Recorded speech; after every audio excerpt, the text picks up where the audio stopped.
recitation. My country name is India. Today I am reciting shlokas about Vidya. Yastu sanjarate desham sevate yastu panditan tasya vistarita buddhitaila bindurivam bhasi स्वगृहे पूजते मूर्खः स्वग्रामे पूजते प्रभुः स्वदेशे पूजते राजा विद्वान् सर्वत्र पूजते विद्या ददाति विनयं विनयाध्याति पात्रतां पात्रत्वादनमाप्नोति धनाधर्मं तदत् सुखम्. My name is Shankha.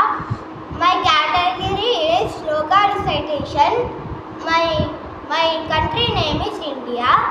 Today I am reciting shlokas about Vidya.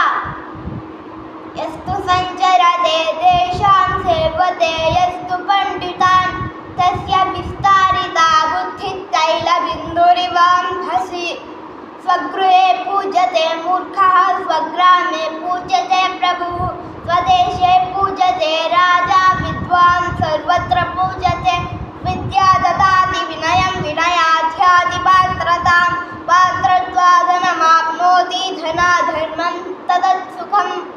My name is Shankha. My category is shloka recitation. My country name is India. Today I am reciting shlokas about Vidya.